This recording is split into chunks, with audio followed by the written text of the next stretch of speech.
Hello दोस्तों, आप लोग का हमारे चैनल में स्वागत है। आज हम लोग जानेंगे बहुत ही आसान तरीके से समीकरण को कैसे हल करें। अगर आप लोग कुछ भी नहीं जानते हैं समीकरण में, कुछ भी नहीं, मान लीजिए आप लोग कुछ भी नहीं जानते हैं, अगर आप लोग कुछ भी समीकरण में नहीं जानते हैं, फिर भी हम आप लोग को इतना बढ़िया तरीका से बताएंगे आज कि समीकरण को एकदम देखते ही आप हल कर लीजिएगा। इसलिए इस वीडियो पर लास्ट तक बने रहें। आप कुछ भी नहीं जानते, मान लीजिए आप कुछ भी नहीं जानते हैं, तो समीकरण को हम बहुत ही आसान तरीके से आप लोगों को हल करने के लिए बताएंगे। इसलिए आप लोग वीडियो पर लास्ट तक बने रहें। देखिए समीकरण को कैसे हल किया जाता है। जो कुछ नहीं जानते, कुछ नहीं, मान लीजिए सब कुछ भूल गए आप, कैसे समीकरण को बनाएंगे, तो समीकरण को हल करने के लिए सीखिए। क्योंकि समीकरण ही एक ऐसा चीज है जो हर चीज में आता है। बिना समीकरण का मैथ का एक कुछ भी नहीं हो सकता है। मैथ का थोड़ा सा भी हिसाब नहीं बन सकता बिना समीकरण के। तो हर चीज में समीकरण लगता ही लगता है। समीकरण से हम किसी भी हिसाब को हल करते हैं। इसलिए समीकरण तो हमारे लिए बहुत जरूरी है। इसलिए समीकरण को आज हम लोग बहुत ही बढ़िया तरीके से समझेंगे। तो वीडियो पर बने रहें। चलिए स्टार्ट करते हैं वीडियो को बनाना। आप लोग ध्यान से देखिए। आज हम लोग समीकरण को जानेंगे। यहाँ पर देखिए गौर से, यहाँ पर कुल मिलाकर 5 समीकरण दिया हुआ है।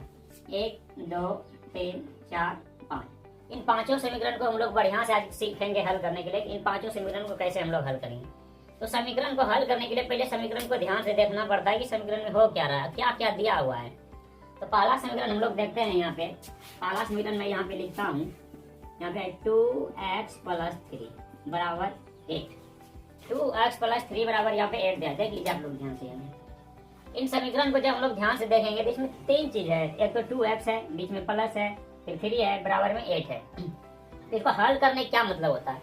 इसको हल करने का यही मतलब होता है, जब भी हम समीकरण को हल करते हैं तो उसमें चर का मान निकालना पड़ता है। अब ये चर क्या हो गया, तो संख्या जो रहता है, चर और अचर दो संख्या रहता है। तो हम लोग इसमें जब भी समीकरण को हल करते हैं तो हम लोग चर का ही मान निकालते हैं। तो हम लोग इसमें फटाफट चर का मान निकल, चर और अचर समझते हैं। संख्या 2 है, एक होता है चर संख्या और दूसरा होता है अचर संख्या। चर संख्या कहते हैं जो बदलता है, जो बदलता है उसको चर संख्या कहते हैं, जिसको हम लोग मान सकते हैं। जैसे ABCD में जितना भी लेटर है, ABCD से लेकर Z तक, इसको हम लोग मानते हैं किसी भी चीज में। जैसे माना रहमान का उम्र, माना किसी भी चीज का उम्र मान लेते हैं, या कोई संख्या मान लेते हैं।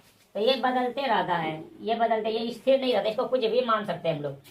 तो ये चर संख्या कहलाता है, जिसको हम लोग मानते हैं वो चर संख्या कहलाता है। और अचर संख्या 0 1 2 3 4 5 6 7 8 9, ये जितना भी अंक है, अंक, ये सारे अचर संख्या कहलाते हैं। क्या कहलाते हैं? अचर संख्या। तो ध्यान से देखिए, चर और अचर लगभग आप लोग को समझ में आ गया होगा। चर संख्या किसको कहते हैं? जो बदलता है उसको चर संख्या कहते हैं। जैसे ABCD का लेटर A से लेकर Z तक चर संख्या हो गया। और अचर संख्या जो नहीं बदलता उसको अचर कहते हैं। जैसे 0 1 2 3 4 5, हम लोग इसको मानते नहीं, ये पहले से ही दिया हुआ रहता है। अब हम लोग समझेंगे इसको हल क्या करेंगे। अभी मैंने बताया था कि इसमें चर का मान निकालना पड़ता है। समीकरण में चर का मान निकालना पड़ता है। तो सबसे पहले हम लोग चर का मान निकालेंगे। इसमें 2 साइड है, देखिए ध्यान से। एक है 2x + 3 बराबर 1, एक इधर है और एक इधर है। इधर वाला हम लोग कहते हैं बायां तरफ, अगर हिंदी में लिखेंगे बायां तरफ, और इधर वाला को लिखेंगे दायां तरफ। तो इंग्लिश में इसी को हम लोग लिखते हैं, तो इधर वाला को लिखते हैं लेफ्ट साइड, लेफ्ट साइड, और इसको इधर लिखेंगे राइट साइड। बिल्कुल ध्यान बनाए रखिएगा बोर्ड पे, थोड़ा सा भी मिस होने पर समझ में नहीं आएगा। लेफ्ट साइड और ये हो गया राइट साइड। ध्यान से, लेफ्ट साइड और ये राइट साइड। तो लेफ्ट साइड में क्या होता है, अगर इधर प्लस है, अगर उधर लेके जाएंगे इक्वल के उस पार, बराबर के उस पार, तो राइट साइड में जाके हो जाएगा माइनस। अगर इधर माइनस है, बराबर के उस पट्टी ले जाएंगे राइट साइड में, हो जाएगा प्लस। अगर इधर गुना है, उधर लेके जाएंगे तो हो जाएगा भाग में। और इधर भाग है, उधर लेके जाएंगे तो हो जाएगा गुना में। इधर बटे में 3/2 है, तो उधर लेके जाएंगे तो हो जाएगा 2/3। नीचे वाला ऊपर कर सकते हैं, ऊपर वाला नीचे कर सकते हैं। तो ये हमारा हो गया समीकरण को हल करने का तरीका।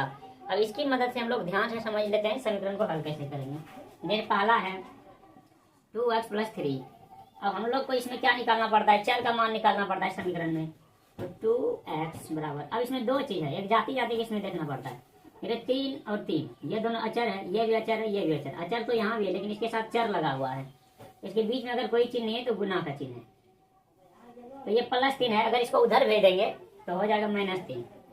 2x बराबर, पहले 8 है, पहले 8 उतारेंगे, +3 है, +3 को उस साइड भेज दिए, हो गया -3। 2x बराबर 8 में 3 चला गया, बचा 5। अब यहाँ पे देखिए दो और उसके बीच में कोई चीज नहीं है। जब कोई चीज नहीं रहता है, दिया रहता है गुना का चिन्ह। किसका चिन्ह रहता है? गुना का। तो यहाँ पे कोई जब गुना को उधर भेजेंगे, तो मैंने लिखा है गुना को उधर भेजते, यहाँ देखिए भाग हो जाता है। भाग का मतलब बटे, 5 बटे हो गया 2, 2 से 5 नहीं कटेगा, तो ये हो गया हमारा आंसर। निकल गया समीकरण। कितना आसान है, समीकरण निकल गया। अब जैसे दूसरा हल करेंगे 2 × x + 3 = 10। चलिए दूसरा हम हल करके देखते हैं। 2 × x + 3 = 8। इसको हल करेंगे तो 2 × ये 2 गुना में, अगर इसको उधर भेजेंगे दिया हो जाएगा भाग में। ये गुना हमें इसको 2 तरीके से बना, या तो इस इंटू का मतलब ये दोनों से गुना कर सकते हैं, या इसको डायरेक्ट उधर भेज देते हैं। तो 2 गुना में है या इंटू है, तो इसको उधर भेज देते, चला जाएगा भाग में। राइट साइड में भेजेंगे तो भाग में हो जाएगा। यहाँ 8 बटे ये 2 उधर चला जाएगा। और यहाँ देंगे इम्प्लाई, जब यहाँ बराबर आता है यहाँ इम्प्लाई दिया जाता है। x + 3 = 2 से देखेंगे 8 में भाग लग रहा है। हाँ लग रहा है, 4 बार में 2 चौके 8, 4 बार में भाग लग रहा है। तो x + 3, ये 3 और ये 4, ये दोनों एक अंक का है। 3 और 4 दोनों अचर और अचर है, 3 को उधर भेज देते हैं उसके तरफ। 4 - 3 हो गया, x बराबर निकल गया इसका मान 1। ये आंसर हो गया। समझ में आया दोस्तों? ध्यान से देखिए इनको। अब हम दूसरा बनेगा, हम तीसरा नंबर हल करेंगे। देखिए ये भी बहुत आसान है। तीसरा नंबर पहले इसको आप लोग उतार लीजिए, फिर तीसरा नंबर हम हल करके दिखाएंगे।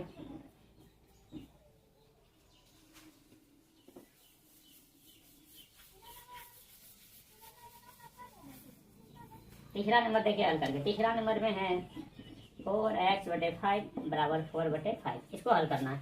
इसमें देखिए ना पहला से ना माइनस, अगर इस तरह रहता है ये बहुत ही आसान तरीके से हल होता है। ये बहुत आसान होता है। इसे हम कोना कोनी मल्टीप्लाई करते हैं, यानी कि कोना कोनी गुना करते हैं। 4x गुना करेंगे 5, तो 4 × 5 = 20x, और इधर भी करेंगे 4 × 5, 4 × 5 = 20। या कोई चिन्ह नहीं है तो गुना 20x गुना में उधर भेजेंगे, क्या हो जाएगा दोस्तों? भाग 20/20। ये कट के हमारा निकल गया x बराबर 1। 3 4 नंबर हम बनाते हैं, 5 नंबर आप लोग को हल करना पड़ेगा।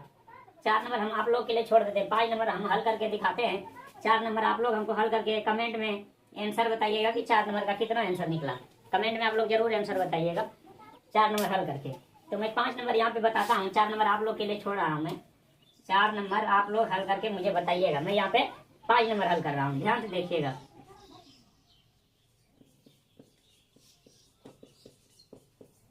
ये है समीकरण, इसको करना है मुझे हल।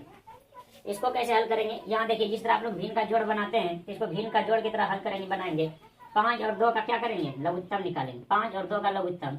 5 2 में किसी से भाग नहीं लगेगा। 5 जब नहीं लगता है भाग, तो आपस में गुना कर देते हैं। 5 × 2 = 10, इसका लघुत्तम निकल गया। अब 5 का पढ़ेंगे 10, 2 बार में आया, 2 × 2 = 4।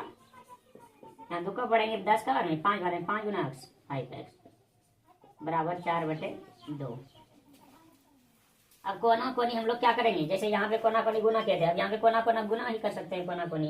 तो ध्यान से देखिए, इसको गुना कैसे करेंगे? 4 × 2 हो गया 8, प्लस फिर 5 × 2 10x, फिर 10 × 4 40। इधर मैं इसको कर देता हूँ।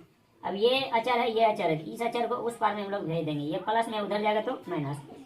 10x बराबर हो गया, यहाँ पहले 40 है तो पहले 40 लिखेंगे, फिर ये +8 है, उधर जाएगा तो हो गया -8। 10x बराबर 40 में गया 8, तो बच गया 32। ये गुना में 10 है, उधर जाएगा क्या हो जाएगा? भाग में 32/10।